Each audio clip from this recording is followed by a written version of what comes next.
I'm super happy to be here. Thank you very much for coming, for giving you my time, giving me your time, because we are all really busy. I will present findings from a project that is finalized now. It was a 2-year project that was conducted at the University of Bonn. And the project was called Urban Villages by the Airport in Mumbai and Abidjan. And therefore, I'm also super happy to welcome people from Abidjan to listen to the presentation. And I also hope that, I get critical ideas, good comments. The paper is submitted. I'm revising it at the moment, so your ideas can still be incorporated. I conducted the research in Abidjan with 2 geographers from the University of Abidjan. And the idea for the project came about because we noticed, me and Sneha Sharma, who had also been at ZEFa before, that more and more environmental conflicts center around airports. And that has to do with the fact that the connectivity in Northern America and Europe is almost complete, and the sector is moving to other regions to develop new markets. And of course, they go to regions that are not that well developed yet in aviation matters. And they're turning to South Asia and Sub-Saharan Africa at the moment. When you see the Environmental Justice Atlas website, that's a service offered by the University of Barcelona, you get the opportunity to check environmental conflicts and you can filter them. Is it about dams? Is it about oil? Is it about gas? Is it about airports? And you see there are many, many more conflicts now reported on airports. It's not fully academic. They also report on media-based data, but you really see it's becoming an issue that is getting more and more important. And there are 3 issues that are important. The first is the greenfield development, meaning the construction of new airports, then the expansion of existing airports, which of course also demands for land, and the airport city development, so kind of urban development that centers around existing airports. And in this project, we tried to look at all the 3 facets in 2 case studies, or 3 case studies. Sneha Sharma worked in Mumbai on airport expansion. So the airport in Mumbai, when you know it, you fly there and you see a lot of like slum areas around it that have established there many decades ago. And there's a discussion about these airport villages or airport slums to be removed, people to be displaced for about 20 to 30 years already. And we have a situation that the airport cannot expand because the settlements are there. So they're hindering airport expansion. The solution is Navi Mumbai, which is a metropolis just in the north of Mumbai. And to kind of release the pressure from Mumbai, they are building a new airport. So that's the greenfield development. There are villages that are also resettled for this. And in Abidjan, there is an airport that is sitting there since 1936. So it's established, but there's more and more infrastructure around the airport to be established in the airport city approach. The general questions that we had were, how have shared spaces, social entanglements, economic dependencies between urban villages and international airports evolved over time? And which everyday practices and deal-making strategies do different interest groups employ in order to negotiate and enforce the persistence or the change of land use around airports? And the second question is the one that is tackled in the paper. And because we didn't want just to talk about India and about Côte d'Ivoire and about these cities in particular, we opened the floor for a book edition, invited people to join us. And the book edition is not yet out. It will probably be out next year. And we collected case studies from South Africa, Kenya, India, Sri Lanka, Nepal, Indonesia. And you really see that airport development is compromising on nature protection schemes that are existing, the trigger conflicts that are already there.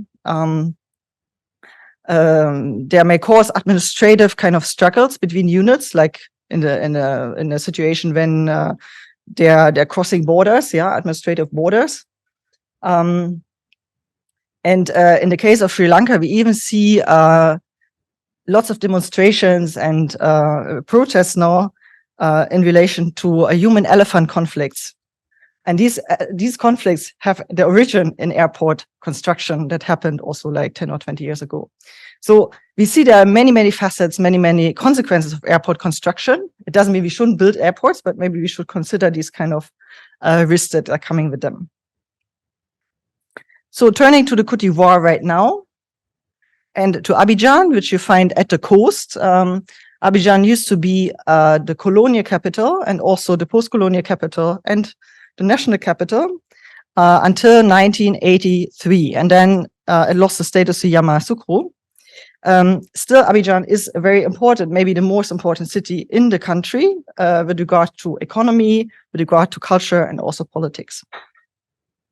The population living in slums in the Côte d'Ivoire raises up to 53%, which is absolutely normal for sub-Saharan African cities. Yeah, when you see statistics, often it's around 65 or so percent. Yeah, in this regard, it's a very typical kind of situation.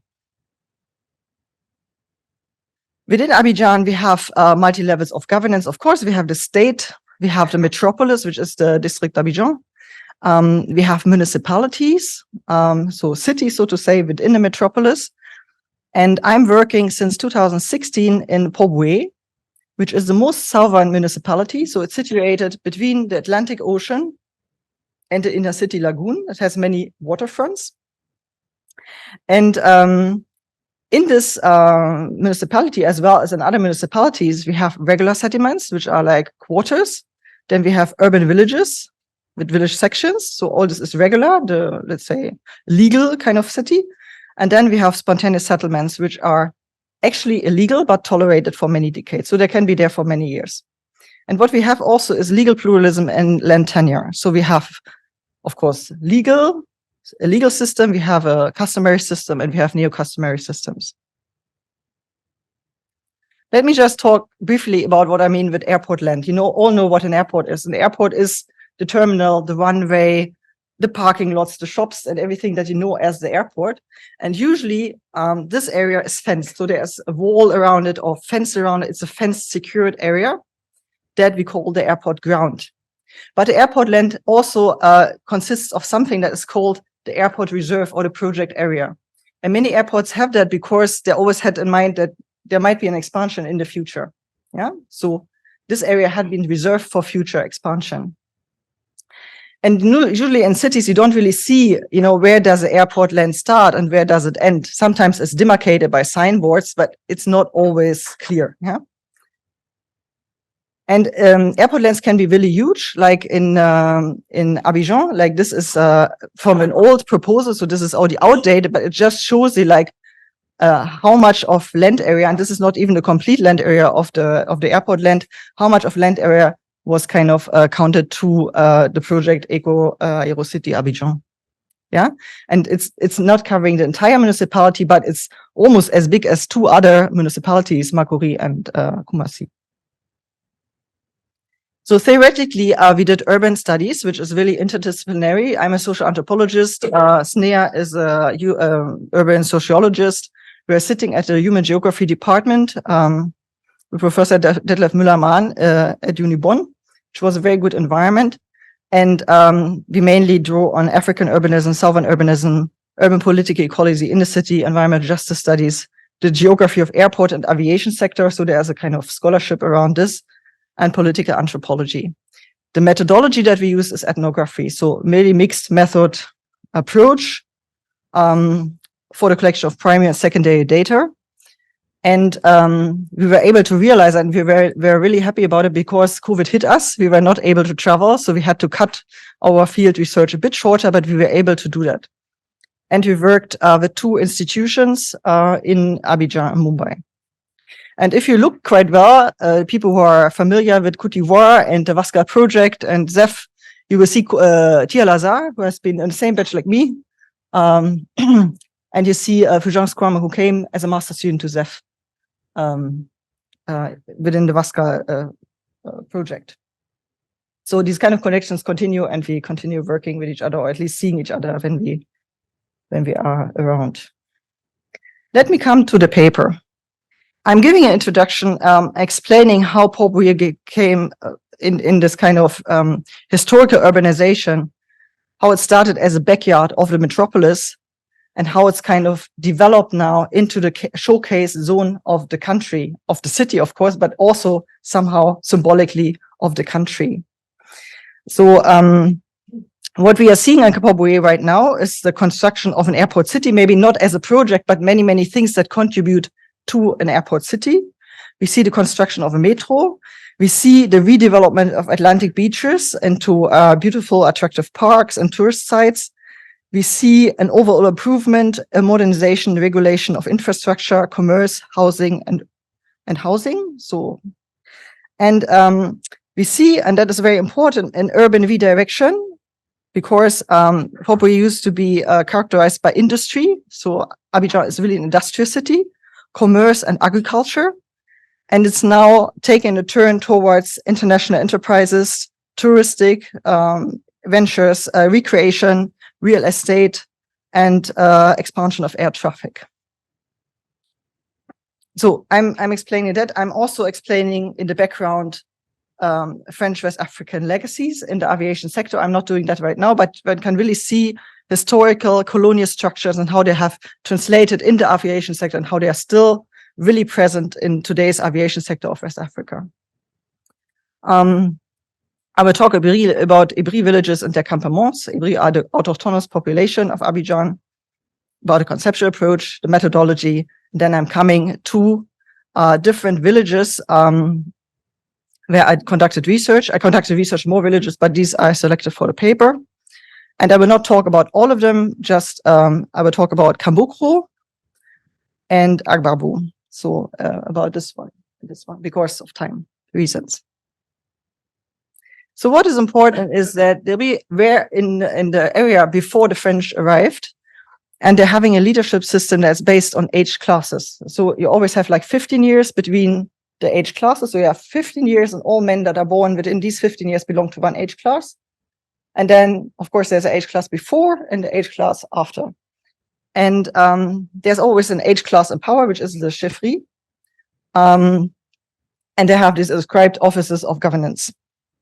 And then you have a following age class. That means those people that belong to the younger generation, so to say, the younger age class, and they are called the youth of the village, les jeunes. And that is a leadership system that differs from leadership system that are situated around this area, and that migrants brought to Abidjan, yeah, because they don't have age classes; they have more like person-based kind of leadership and chieftaincy councils. Another background information that's important is that customary territories are vast land, but also water spaces, because Ibri in this area used to be fisher folk. Yeah, and there are different ways of how you can give land and how you can receive land. Let's say the oldest kind of contract is the tutora, which means the land givers give out land to the land takers for free or for just a gift against political followership, and the land takers can then settle, farm, and fish as long as they like. Yeah. Then there is a kind of unlimited land use rights against the fee, so that has to do with the urban villages. I will talk about it in a minute. And you have temporary rentals. And the land use and the land contents are monitored and sanctioned by the leadership leaders of the Ibri, meaning the age class, but also the age class that follows the youth of the village. So here you see a map of the project area or the research area, and the places where I've conducted research. And all this used to be customary territory of Ibri, of course, expanding much wider than the map shows. And this area experienced immigration by West African fisher folk, by horticulturalists, by farmers, and by industrial workers, including airport staff at different periods of time in the colonial period, post-colonial period, and also in the recent past. And they also came under different conditions. But important is that the first arrivals asked the Ibri to give them land, and they received a tutora contract. So we have a population that is really originating from different parts of West Africa and lives together, and that works quite well usually. The airport the first airport was an airport that was on the lagoon. That was 1926. And the terrestrial airport at the same location as it is today was built in 1936. And it was expanded bit by bit. And in 1979, the airport reserve was declared a public land and state domain. What happened then was that the state expropriated the debris and the land users on the reserve, meaning the land givers and the land users, land takers. And they also compensated them, but of course not with a lot of money. They just got little money. And the situation today is that there are no private land titles possible on the airport reserve. The customary land rights were suspended, at least from the perspective of a state. The villages, the settlements, and so forth, of course, remain their rights. They can still settle there, and they have land rights on their own settlement. And whenever official land rights or legal land rights are given out, it's in the form of concessions that are given out by the state. And more concessions have been given out in the last years, and they're quite lucrative. Yeah. So what happened after 1979? There was the reserve, but of course the airport wasn't expanded quickly. So people said, okay, the land is underused. We go back to our farm. We go back to our settlement. The customary landowner said, well, we take leadership up again because nothing is happening here. So people reappropriated the underused reserve. And there's quite some research on this process and the struggles and everything that has to do with it from geographers and urban study scholars in Abidjan.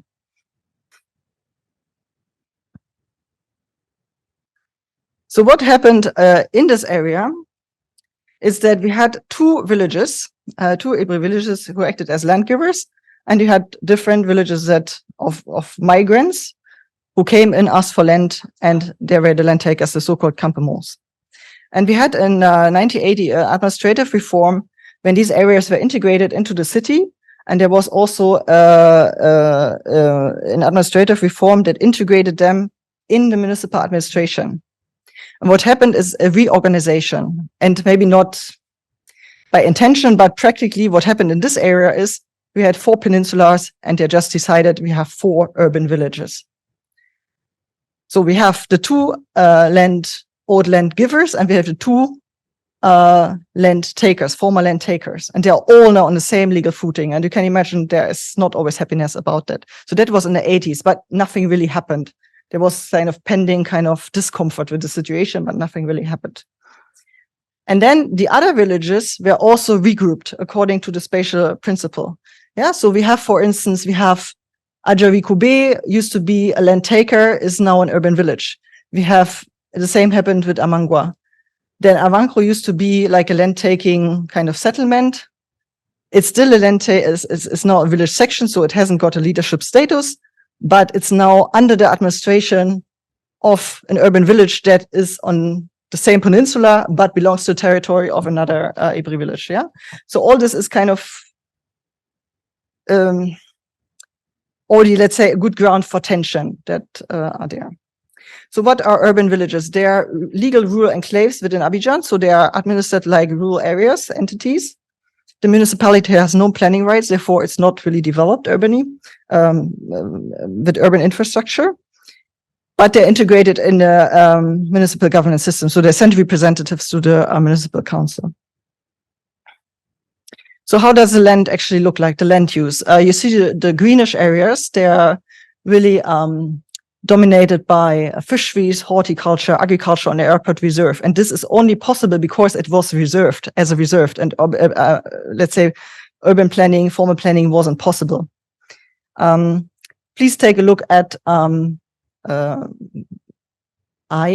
you see in the north of the airport. So this is an area that is rural, but it's facing a lot of like pressure from the south, and lots of populations are moving to the north because there's housing shortage and people move more and more to the north. So that's the example I will give you in a minute. So this is how it looks. You have urban gardening there, different forms, agriculture, and the settlements look really like villages. Yeah. So as you would imagine that. What you also see everywhere in the area are signs of demolitions. So you have evictions by authorities that happened around the airport. around the security to enforce the security zone. But also many of these demolitions happen because there are different actors who struggle for land. So, and if they haven't allowed other people to build on the land, and other actors, like competing actors, allowed this, they would just put across, say, à détruire, to destroy, and they would just demolish the buildings. So you have these traces everywhere of demolished buildings. Then in the south, you have very old settlement, spontaneous settlements, Adjoufo, Jean-Folie, Gonzagueville, and you have a new settlement, and that was a topic of my first project on Abidjan, Adjawi, which has to do with the history of Adjawi, has a lot to do with the airport and the establishment of the announcement of the airport city, and that's a new settlement. And this is how it looks, but it can also be much more dense than what you saw before. So what I observed in this area is, in the beginning, it was a bit difficult. It was very confusing. There are different actors and things happening and these demolitions, and people tell you what happened, but it's a bit confusing. But what actually turned out to be happening was that the customary landowners performed land ownership. They really showed we are having claims on the land and on leadership in this area. And they used different strategies to do that. So first, they denied the rule of law in expropriation and claimed there was no compensation. They insisted on the tutura contracts and their political leadership role in that. They switched from tutura contracts to annual rental contracts. And they put the generation of rules behind because they are the actors who are implementing it and monitoring it, sanctioning it whenever something is happening, or making the contracts. They established buffer zones in order to limit spontaneous settlements. They had lawsuits going on. They reclaimed unused land from tutura contracts. So sometimes migrant communities also went back, like many fishermen from Ghana also went back to Ghana because fisheries are not so lucrative anymore. So they seized the land, again, the underused land. They reclaim used land from tutura contracts through forceful division of plots. So they went into areas of their land givers and said, okay, this is your house or plot. We just divide it into two. One part is yours. The other one we sell to external real estate speculators, so to say. They started rental contracts with external actors, these kind of small scale investors. They announced demolitions and they demolished houses. That's what I just taught. And they also built up different alliances with the municipal government of Bobui. So let me just dive now a bit into one of the examples. So this is Kambukro, and the youth of Agbabu, which is like the generation of youth there, described a little bit of what is happening or what the motivation is. They said, in the past, our parents have given land to people from Burkina Faso, Togo, Benin. If it's through the cheffery that you have acquired the land, it is forever. It's a tutura contract. There are invaders in Adjoufo and the other quarters along the coast. So these kind of areas where the population pressure is coming from, so to say, who have come to take our land, saying it belongs to them. They're making war on us for this land. We have given the land to them. Now their number has increased. They have started to cause trouble. We want just to keep our land. We don't want the foreigners to come and make war over our own land. Yeah, and foreigners can be understood as strangers also, yeah, in French. So foreigners have invaded our land and they're gaining ground every day. So to stop them, we have given the land on temporal rental. So they created a buffer zone between the rural areas and the urban areas to make sure they're not coming further north. So what was the situation in Kambukro? It was really sitting at a buffer zone between customary areas and land tenure systems that were neo-customary in these southern quarters. And the settlement is about 17 years old, and there's really a connection between the airport and the founder of the settlement. And we have about 150 fenced farms with residential buildings over there. The population is international. They get well along with each other, no problem. And they have either tutura contracts or temporary rental contracts with the Ebri. Administratively, they do not belong to the Ebri village, but they belong to another village, which is Amangwa, which is under neo-customary leadership. The village section as such has no leadership ambitions. So what happened over there is violent land theft. So gangs of people moved into the farms with knives and machetes and forced people out from the farms. This happened very often. And people had no idea, who are these people? What are they doing? And they said, look, this is airport land. This doesn't belong to anybody. You shouldn't be sitting on this land. It's public land. And that is what they took as a justification to move out people from the land. Then what also happened is a lot of land scams. So groups of people who are selling land, some of them pretended to be the youth generation of the Ibri. They were not. Selling land to, let's say, innocent people who just look for a building plot, took the money, ran away. People started building their houses, and the houses got destroyed by either security forces or different actors that compete over land. So it was a really unsecure situation. So the leader of the village section told us their real wish, and he talks about these groups of people that attack them and seize their land. Their real wish is to have a reaction from the population, but this in turn will turn into an attack. There will be death, and there have been death already. Yeah, that's what they did with Adjufo, because it was an airport zone. The whole of Adjufo was empty, and there was no space around any longer. And this is the only area left. They have come here now. Of course, we don't react, but for how long will we remain peaceful? Anyway, thank God we have passed the message to peace to all the youth, so all the young people in the village section. So they do not react to the provocations. Whatever the thugs do, we don't react. So they have a de-escalation strategy. They get attacked all the time, but they don't react. And why don't they do it? Because they're on the airport land. They're really insecure in their tenure. So my interpretation of this land dispute in Kambukro, it's not a leadership dispute in the first place, but of course, in a more indirect way, it is, because it's about these kind of different tenure systems. So the leader of the village section politically navigates between political fellowship to Ibri land givers and the administration integration into the neo-customary cheffery at the center of the village. We have a land dispute that is proliferating. People rely on loyal Kambukro residents to defend their farms. They fight for Ibri customary territory. The village section can rely on support by their land givers doing land wars. There's very little support for the municipality because they haven't got any say on the airport land, yeah, on the public domain, state domain. Staff of gendarmerie, airport police are not helpful at all. So it's rather a matter of time. You can already see how things are getting tense and tense and tense, and how this conflict is kind of, developing, evolving into an open, violent conflict. So the original motivation of land thieves and scammers was completely unclear, and there were lots of speculations around it. There was even the idea that maybe the airport authorities or the state have even sent these people to kind of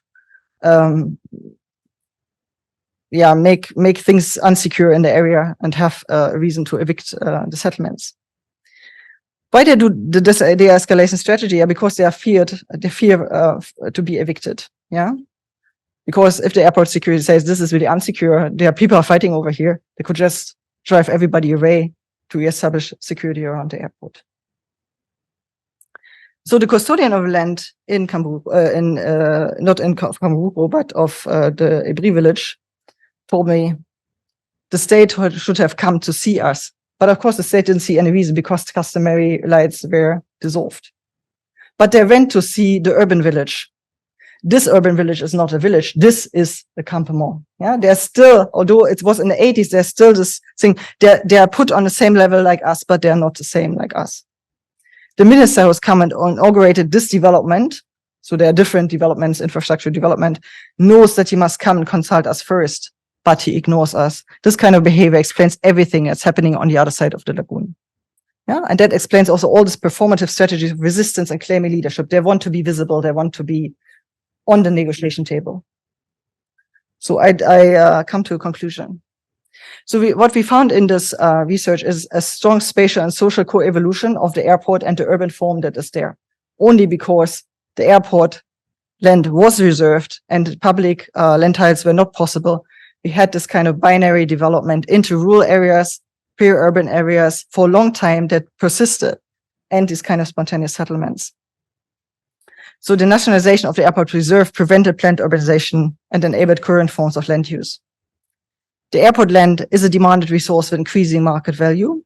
for customary landowners, for the municipality, for the state and the district of Abidjan, for various reasons that I've mentioned here.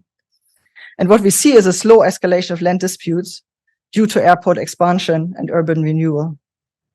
We see that these performative strategies are implemented because customary landowners are refused political participation. They have ideas what they want to do. They are not against our urbanization, but they want to participate in this development. They want to get a bridge. They want to start touristic activities. They want also to implement what they think is the right way for development and for economic benefit. And of course, we have the high population pressure and housing shortage in Papua generally. So thank you very much.